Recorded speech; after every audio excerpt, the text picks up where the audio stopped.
Journal of the Witch, Jack Storm Ryder. Year 1, Spring, Week 6. As I tended to my herb garden, a young woman approached me. She asked if I was the new witch. I nodded and introduced myself as I wiped my hands off on my apron. Case 6. Falling Princesses. Patient name, Fiona Balfour. Job, stonemason's apprentice. Description, Miss Balfour is 16 and a half. The daughter of a stonemason, she's strong and lean. The main problem she has today is that she read one too many stories. Lip warts and light poisoning. Ailment. One too many stories led Miss Balfour to kissing a frog, and thus she is now frogified. Tags. Wart 1 and poison 1. Timer. If I don't do this within the next 6 hours or so, she'll most likely rush off to the village doctor and his leeches. I have decided that I need the reagents, a flood bob for the poison, and a basilisk gaze for warts. I'll be going into the strange for this one. I've found some notes in the old witch's journal that the basilisk gaze is easier to actually find there. As I make my way to the hollow, I've managed to find another one of Farmer Jack's pigs. One more and I'll have that new garden plot. They certainly are turning up now. As I wandered down the halls of the dungeon, I came across Mr. Kent. See Case 4, City Kid Troubles for more info. He was lost and offered 10 silver to leave him out. Betting against myself, I took him up on the offer. I even found some flood bob on the way out. Getting to the strange took more time than I thought it would, leaving me with but 2 hours. As I was looking around for a basilisk, a very friendly demon with pitch blue skin and a sharp, wide-fanged smile said that their name is Percival, and they wanted to be pen pals. I accepted, as more information on the strange would be invaluable.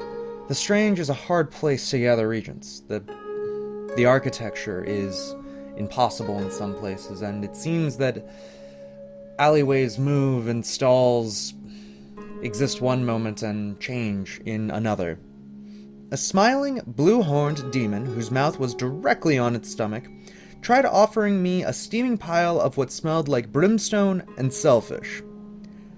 I refused, as I am allergic to both, in general. And I hate shellfish. Tastes awful. I found the basilisk and grabbed its gaze, but in the moving streets, my bet called in, and I lost.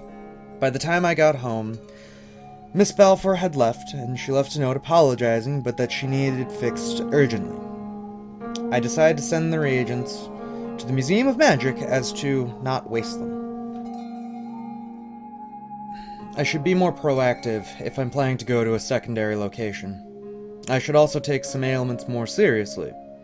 My personal feelings shouldn't be allowed to affect my patients. I decided to visit Bits and Bob's and purchase a book of fables for 4 silver. A bit steep, I felt, but necessary. I delivered it to the Balfours as an apology, and Mr. Balfour, Fiona's father, apologized for his daughter's impatience. I told him that it was my fault and gave their home a blessing. Frogs should be unseen till at least the summer solstice. I decided to grab a pint and drown out my negativity. Orla waved me over to a table covered in maps.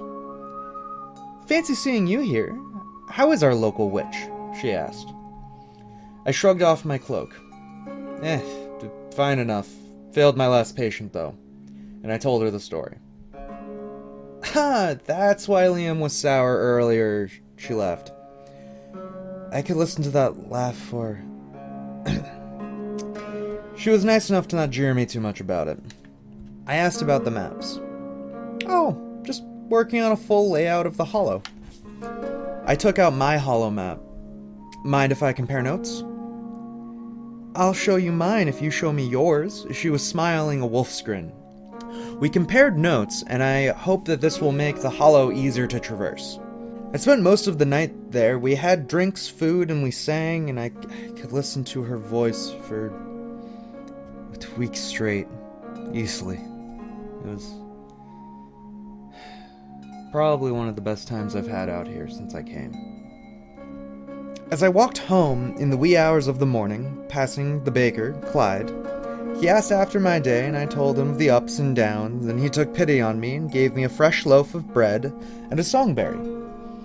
I enjoyed the bread, but I chose to send the berry off to the museum. Might as well. They needed one, and the closer I get to that being off my plate, the more I don't have to deal with it anymore. It was sunny out one day this week, so I took a trip out to the Meltwater Loch, and in the grass, by the shore, I found the last of Farmer Jack's pigs. He sent a few of his sons to set me up a new garden plot. They worked quite diligently with a small fence and hoeing in nice rows in the shade of the willow. I decided in that shade that I should grow some coffee caps.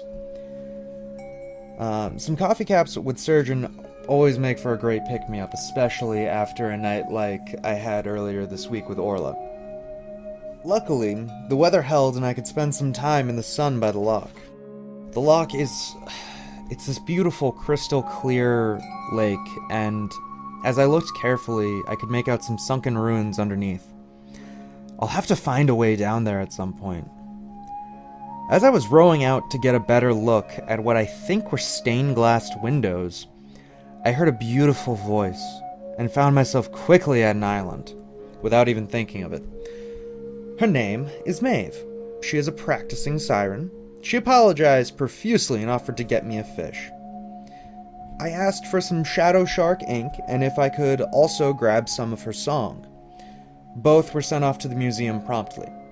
She was quite agreeable, and I will have to visit her again. I would have spent more time there, but some of the gull drakes decided to harass me for the fun of it.